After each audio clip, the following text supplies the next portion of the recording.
Hey folks, Quill18 here, and welcome to another episode of Let's Play Europa Universalis 4 as Air. And this is a very special / scary episode because I am now running the Dharma expansion. I got a pre-release code for it. I'm recording this on Friday, August the 31st, although this should go live on, I think, September the 3rd, which works out perfectly because this was the next episode and it's also the day the embargo lifts. So it's like, yeah, that's fantastic. It's not usually advised for you to switch, like do a major version swap and expansion swap mid-game. Things do tend to break, so we'll cross our fingers that things don't break too horribly. There's going to be some of the new mechanics that introduced in Dharma, which we're going to talk about in a moment, weren't meant to be introduced mid-game. They were really supposed to be there from the start, so I don't know what this is going to do to our game balance. It's funny, on the loading screen, India, which has like twice as many provinces as before, was just a bunch of it was empty territory. But once I got into the game, it seems to have assigned the new empty provinces to whichever nation would be, you know, sort of in that general area. It does mean that, like, people like Gujarat, for example, have twice as many provinces as before. I don't know if that doubled their development or not, or if the provincial development is different. I suspect that a lot of India has just gone up tremendously in power, because India in Dharma is supposed to be divided into many new nations, sort of subdivided. So there's a lot, you know, there's more territory, but there's a lot more people to fight. But these guys have already consolidated a lot of power, so I think they've just gotten a pretty substantial power boost over there. There's a few changes to how the trade flows around here as well. I don't know if that's really gonna impact us. I'm not sure. I think it's a little far away that we weren't going to have much impact on the trade there anyway. One of the other big changes that is present in this game is that there are a lot more centers of trade now. In theory, that has been applied to this save as well, and the reason there's more centers of trade is because they can in fact be upgraded. Right over Coastal Center of Trade, I don't think the new Center of Trade mechanic is completely kicking in this game, actually. Because there should be a button here to allow us to do some upgrades on the centers of trade. That's interesting. So that's thing number one that might be a little bit wonky, because we're saying, I really want to keep going as air though. But at the same time, I really want to play on the new expansion. So yeah, we may be breaking things horrifically here by applying this major change mid-game, but we're going to keep going anyway. Government reforms. This is a new thing in Dharma here. And this is one of the things that's kind of supposed to be in play right from the beginning of the game. Like, by the time 1620 rolls around, we should have unlocked a whole bunch of these, I think. But at least everyone will be in the same boat, so we'll see how it goes. But yeah, you can tune and customize your government now. You get points that accrue. They accrue faster if you have less local autonomy, which is nice. We get to first choose our power structure. We can go feudal nobility, which will give us income from vassals and more Emir influence. We could go autocracy, which gives us a discount to unjustified demands. Yep, and then we've got the Ikta over here, which government mechanics does not have consort, enables Ikta taxation ability, more tax modifiers, and a lot more income from vassals. We get 33%. Not that we're really racking vassals. Anyway, we're going to go the Ikta over here. That's going to be okay for us. And then this is going to start to count up over here. So the next reform is expected in 37, and we'll be able to choose our noble privileges. We can enact a taxation policy over here. As part of our government, we can do efficient tax farming. So 20 years, a 15% tax modifier. Or, for 20 years, 5% discount to core creation costs. My god, that would have been nice early on in the game. Or lenient taxation here, which gives us more diplomatic reputation and less liberty desire in subjects, which is great. Not what we are looking for in our particular game, but is very cool. Now, we have a maximum manpower of 14,000. I wonder if, like, we let the game run for a day or, you know, over the month, if that's going to update. If that actually stays at 14,000, then we can't continue like this. That would literally be unplayable. But I'm assuming it's going to recalculate. I was going to say something about, like, are we going to go and start more war and we want the core creation discount now? Or that's a lot of tax discount, or extra tax. 15% is a pretty substantial boost to our economy. which is always going to be really, really, really appreciated. And more money means we could run a higher level advisor, which means we could get more admin power that way. I think I'll just go ahead and get the efficient tax farming. Efficient tax farming, not efficient farming tax. Interesting. What else we got? We got free policies now. So the policy and decision system has been revamped because I think the reasoning, I can't remember the dev diary on this because it was a while ago, but I think the reasoning was, like, policies are really cool. So policies are the things you unlock once you get at least 2 ideas. Because then you get, how do you mouse over? Is it here? Yeah, then you unlock some of these idea combos. But they were kind of expensive to run because they required PowerPoints and a lot of people didn't use them that often. You know, maybe you'd run one in specific situations, but you didn't get to really play with them a lot.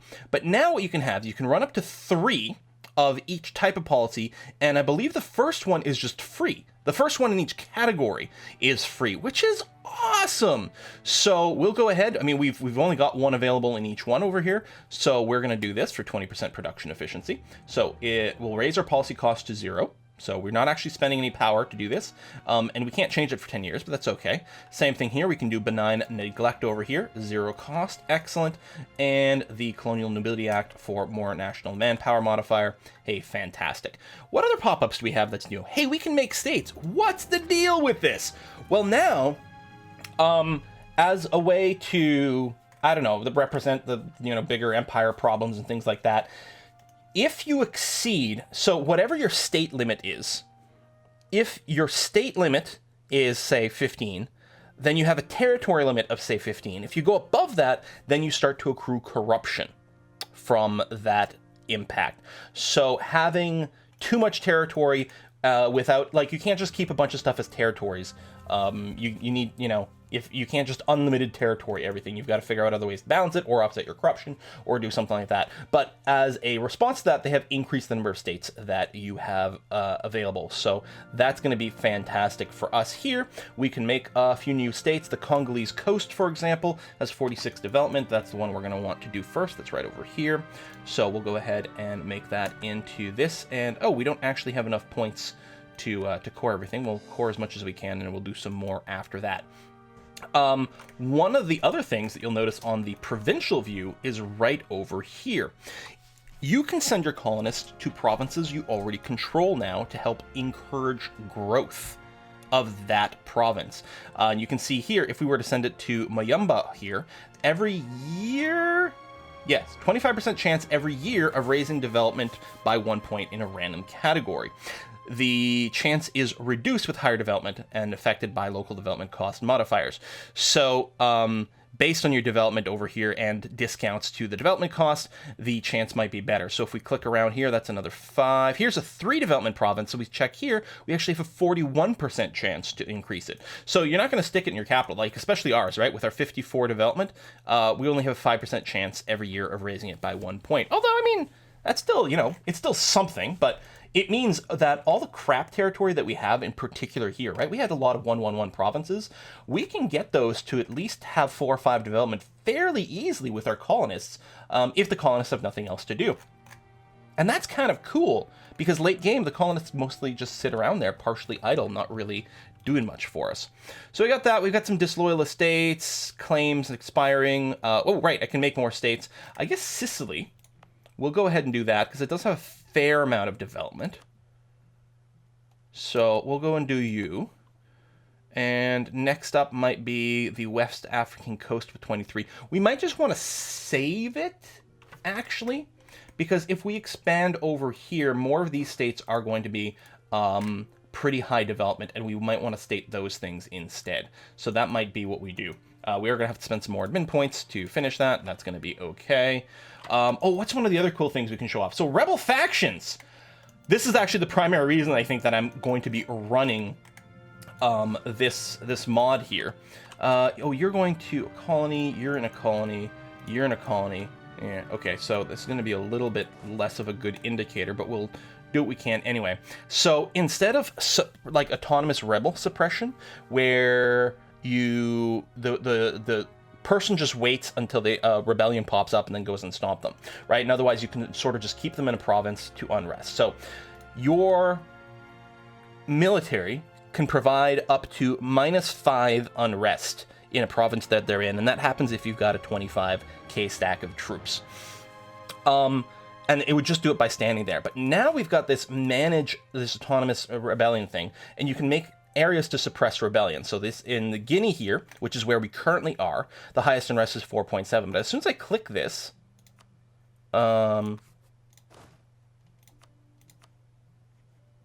oh, yeah, he doesn't show up in the list. You can click more areas over here, and I keep adding it. You have to add things that are adjacent. I can't click over here. You have to, like, make a contiguous block of stuff. But you can keep adding an area, and what's going to happen is your unrest suppression will be spread out along all these areas, as far as I understand, in a relatively intelligent way. So if I do all this, these areas don't have any unrest. All the unrest suppression will just be applied in the places where it's an issue. If there's lots of unrest, then you're going to spread it out fairly thin, and you might not be able to eliminate it everywhere, but you'll still get a fair amount of bang for your buck. I believe the unrest contribution from your troops has gone up, so your troops will do more unrest suppression. I think it's still capped at -5 per province, but they will be able to maybe apply more of that in multiple provinces in one go, which is really nice. Now, this 4K stack ain't going to do much, but it's still going to be a wonderful little action. So, and I think if rebels do rise up, they might go and stomp them as well. We don't have any money to build this right now, so we'll wait. And I'm curious. Oh, the manpower did get recalculated. So probably would have done it if we had just waited, but changing our policy to get the plus 33% or whatever probably forced a recalculation. So we do have correct amount of manpower. That's great. And then you guys are drilling, which is good. And good. Oh, are you capped on drill? You are. So, I mean, we still get professionalism. And we still get a chance of increasing his skill. But if we turn this off... Yeah, there's not even any unrest over here, but still, we could go and enable it for this area. Like, we may as well turn that off over here. Let's go ahead and unpause. Now, we might get all kinds of weird pop-ups. All kinds of things may have changed. One of the things as well with this patch, not the expansion, but the patch, estates are now part of the base game. And they were excited for that. The reason they did it is because they want to be able to add more stuff to estates in expansions. In particular, they did a bunch of new stuff for estates in India over here. But if estates themselves were locked behind an expansion, then they couldn't keep adding stuff to them and making changes. They made it part of the base game so that they can keep making estate changes going forward. Now, I'm still kind of about estates existing in the first place. I still mostly find them tedious. Although maybe now what it's going to do, it's going to allow them to rebalance things and add a lot more individual flavor and different stuff like that. 100 ducat loss, or... one province gets some local unrest. You know what? We'll just eat that. That's going to be fine. London is the biggest source of rebellion over here, but it's currently kind of okay. You're still moving up here. We can go to speed 3. I'm going to keep it a little slow for a little bit here while I figure out some stuff still. Noble's family are feuding. We'll eat some local autonomy in one province. Now, that's not the same as boosting autonomy. I don't think it's going to cost us absolutism, although not that we have... not that we have any absolutism right now anyway. Looks like we can build 4 more dudes, so I'll just go and build up the infantry in this group over here for some rebellion busting. Natives, dies, chance of new heir, okay. You've done that. And we probably don't need 8k stacks anymore. And some of these are going to be stronger than others as well. There will be blood. Austria's attacking Salzburg, okay. Man, the cost of that is pretty high. I mean, I did check, right? Yeah, we're locked in over here. Oh, right, we have 0 over here. And we currently have no heir. No, this is our heir. We don't have a spouse. Heir's got 8 points total. Lots of admin. It's not too bad. What are we working on idea-wise? Humanist ideas. Yeah, so we do want a fair amount of admin for that. And we do have unbalanced research. I had noticed we were getting a corruption complaint about that. Yeah, we'd actually have to boost our admin tech to offset that, which is going to be a little bit annoying right now. How are we doing advisor-wise? We only have a level 1. We have the level 3 over there. We actually are making tons of money. We could go for a level 3 admin advisor. And if we're going to do that... Government influence is only 10.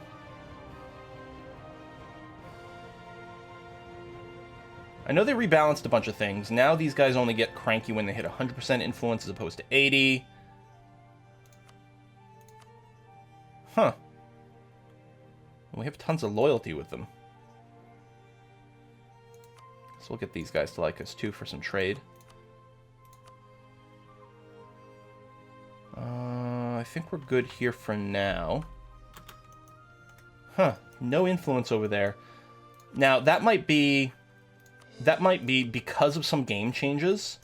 It might have sort of broken where they should have been. Did something just change over here? Reins are too loose.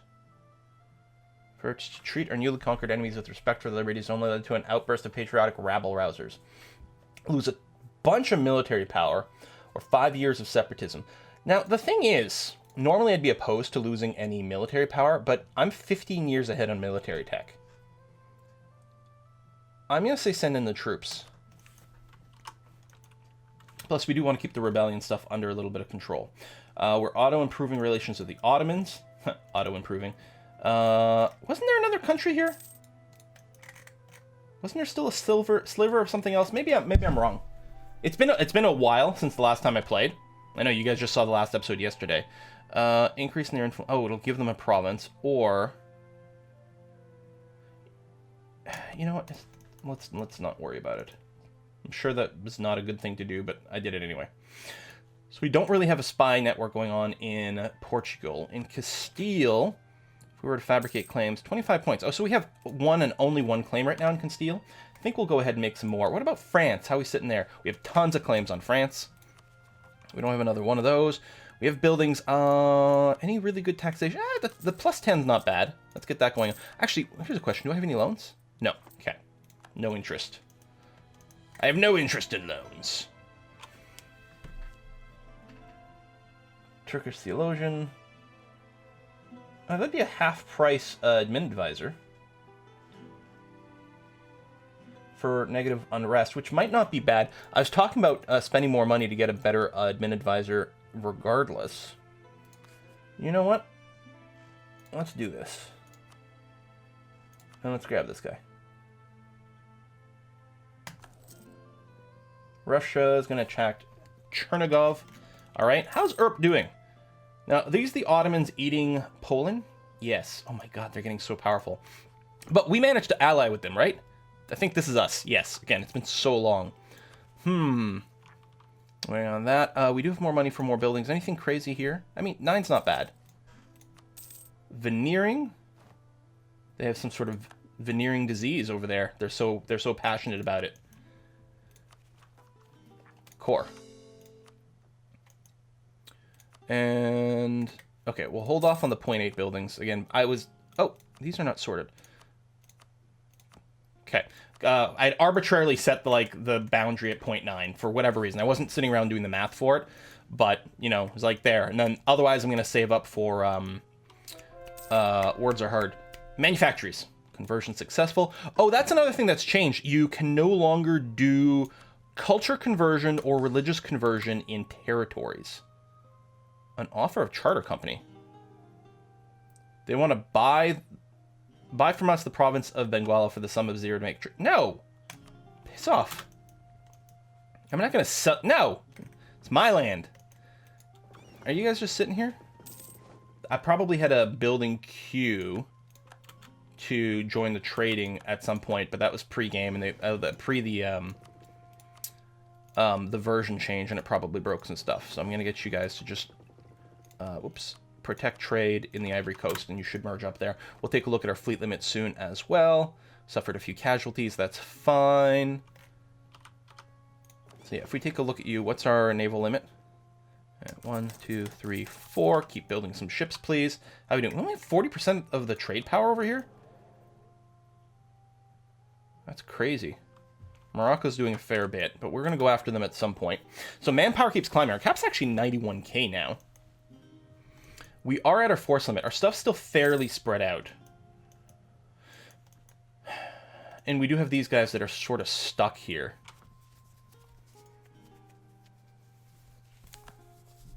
Maybe you can't even get here. If I had at least one transport.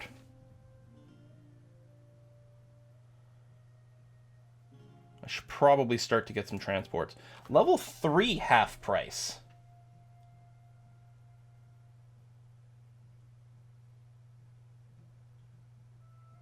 Let's go for the level 3 half price.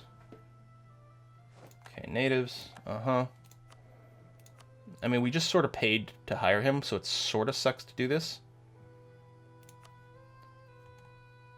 But yeah, let's do that. So we're increasing the amount of money we're paying for our advisors, but I think it's worthwhile. And yeah, I'm going to go ahead and my ships over here, we're going to create a template for 10 transports. And there we go. We'll do something like that. Okay, yeah, we're not losing much at all by doing this stuff. Oh, what are you doing? Oh, you were avoiding a strong enemy. It's okay. You're fine. I'm going to go and trim you down to just 4 infantry. I think you'll be okay.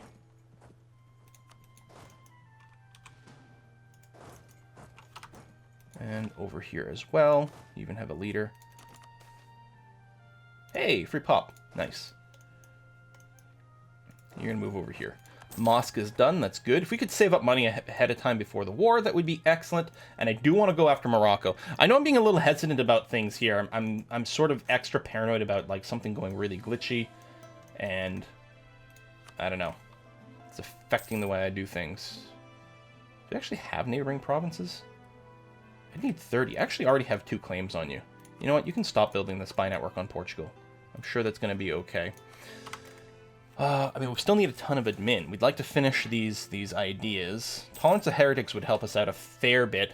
Actually, before the war starts, we probably would prefer to have none of the separatism stuff, but that would take a while, because it doesn't affect us retroactively. If I recall correctly, I think we've done the test. I don't think it's a retroactive thing. Okay, you're done over here. We've got... both of our colonists are still out. Rather than start an extra colony right now and having to guard it, I'm going to have you join up on the front here. And actually, you over here, we're going to get everyone over here, because we can re-enable the autonomous rebel suppression while keeping that as your home sort of province. And that'll be okay. So we're colonizing here and here. We want to grab this sooner rather than later, be adjacent to the Mamluks. But I think we can wait. We're actually not that far from colonizing here. Especially, they've got colonized, so it'll go fairly fast. I think we'll be okay. We got a CB against France because they're embargoing us, so that must mean... no, we're still embargoing them. Never mind. We can make more states. We've got the money, but we're going to try to save it. You are, yeah, not quite fully drilled. Yeah, when we get these guys together, we can actually have them drill rather than do rebel suppression, because our rebel situation's okay. You will need a leader to do that. That'll cost us military power, or we might want to go and recruit one. What's our actual military tradition? 35, which ain't bad. If we go with the one from the estate, it doesn't cost us monarch powers, and it's a 40 tradition, dude. So slightly more likely to be slightly stronger. We don't have an idle leader, right? No. Yeah, let's go for it. I think it's going to give them more influence, which is perfectly fine. Calling the Diet is not going to be required right now. So let's do that. There we go, not too bad. And get you drilling for now. Printing press gives benefits. Good news, everyone! Excellent! A little bit more power, which probably means we can hit this. We can grab another tech level. Now, we've got the institution tech penalty, but we've got an offset discount over here. So discontent. I think I'll hit the button. Being ahead of time on Diplotech does give us a -2... we're at +3 stability, that's crazy. -2 corruption. And this isn't going to make us any more unbalanced, as far as I know. Because it's based on the difference from the lowest to the highest. Yeah. We have too many territories, actually. So, and I think it's based... is it actually... yeah, so we do have to make more states. Alright, we better do that. Zazao, which is currently selected, has one of the highest development ones. So we'll go ahead and state you as well. Lower Niger, which is where? Right over here. It still says we have too many territories. We can't make any more. We can't make any more states, though.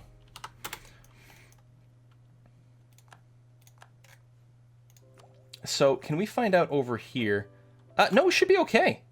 Because we can have 21 states, and we have 21 territories. Yeah, it did go away. Oh my god, we're exactly where we need to be. Although, we can't really do anything else. Now, let's just take a look over here. We only got the 4K, but yeah, we are perfectly fine. We actually might be able to do it 2K, but the extra margin here might be nice until we get slightly better tech. Okay, we could probably kick up the speed a little bit. Gonna make more cores. And yeah, I mean, we can't really necessarily take land without admin points. And we will want to look for, like, the truly most optimal time to go to war against Morocco. Ideally when they're busy with someone. That would be particularly nice. Aragon, pretend to attack Totomak. Okay, fine. I mean, again, when I get capped on manpower, I tend to get itchy. Compensate legalism, lose some prestige. Local unrest. Whichever. That's fine. Oh, I've got enough money I could go and consider another manufacturer. Yes! What are these? Oh, for coffee. Yes, let's do that. Rivalry ended. That's okay. And you're still drilling. And you just started drilling. And getting more of that will help with the war a lot. Pilgrims are safe. Hey, nice. Excellent. Okay. Is that because we're not at war with anyone? Okay, I don't care about the trade protection CV. That's not a big deal. And... okay, something broke. These ships are not auto-joining the trade fleets. Right? It used to be... if you... what is it? Control-click? If you added ships to a fleet doing trade... they would go and join the fleet right away.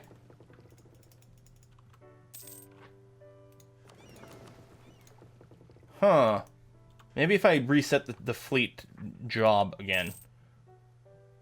Because that was always really handy. You just, like, you know, add more ships and then they would just make their way over. But it's not happening. But yeah, maybe if I just reset it, it's going to be okay. Wow, you got some attrition along the way. That's crazy. Oh, and some of this included some transports as well. Whoops. So you're back to protecting trade over here. And I was still building some ships for something. But what we're going to do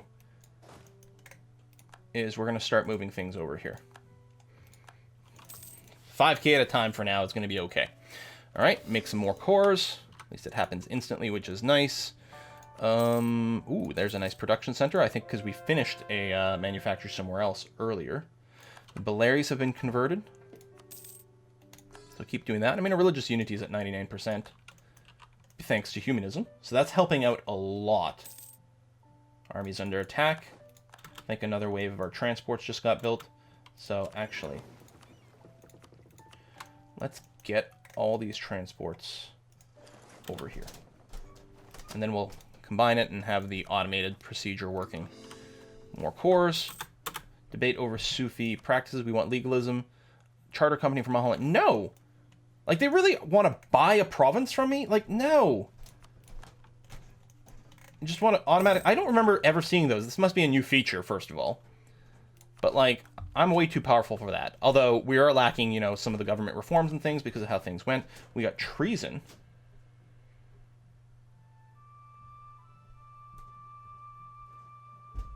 Okay, we're going to do this one. Get the army professionalism at a cost for, like, a province being a little crappier. We may refill garrison now with things. No. I mean, I should check to see how much they offer us, just out of curiosity, but I'm not going to do it. You ended up with a light ship. So we're going to get you to protect trade in the Ivory Coast. You should merge up. And then, so those are my 10 transports that I had ordered, which is nice to have now.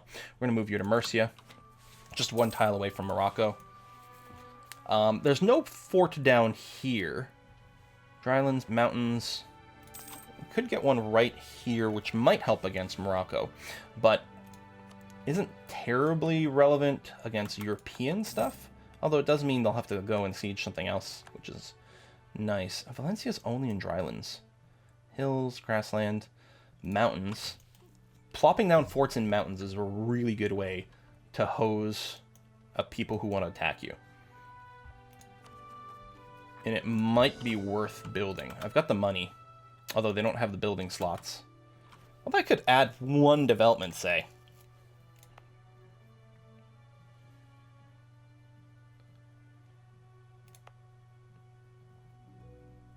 You know what? I'll build it here. I'll go straight to a bastion over here. Actually, speaking of, if we have forts, we need to make sure they're the highest level. It doesn't make sense to pay for a fort that's not maximum. And I haven't been checking on that. Yeah, we'll have to check a few others here. Okay, so we are capped on manpower, although our manpower cap keeps climbing up a little bit, probably as various autonomies go down a little. Great Britain likes us a fair bit now, which is good. Workshop finished in Soyo. Yeah, and we'll keep upgrading all our fortresses. Capital is going to be nice. You're good, you're good. You're drilling. You got some coming up. And then these guys, they've all moved over, which is lovely. So, and you lost some of your drill. I don't know if it decays over time, or it's because of reinforcements that happened, or what, but I guess we'll keep you drilling then. Keep you maxed out. And you do earn us professionalism, which is also nice. So, with cap morale, or sorry, cap manpower, and a fair amount of drilling, what's the deal here? The Ottomans would not join in. We still have a royal marriage, and we do have military access with them, although at some point that'll go away. The royal marriage, it's not the end of the world. Ooh, Church of Britain. Anglican. It's not the end of the world to take the -1. I mean, we're +3 stab, like, you know, who cares, right? But, I mean, so, is it time for us to just, we can, what the heck, let's go ahead and cancel military access, just to say. And we'll have to put a cut in this episode. We might start the Moroccan stuff. It's nice that the Ottomans would not join in. We did make sure they like us a lot. Now, things could change slightly. And the Ottomans could join for up to... Well, no, if they don't join right away, that'll break their alliance completely. Oh, this would be excellent, actually. Because the Ottomans would refuse the call. Well, they're super in debt. And it would break their alliance, and they'd probably not get it back ever. Which would put us in a better situation, even though the Ottomans are super duper in debt. They just ate a ton of Poland, though, so, you know, that went pretty well for them. They're going to deal with these rebels. Yeah, it might actually be the time to do it, but that'll have to wait until next time. Thanks for watching, folks. We'll see you then.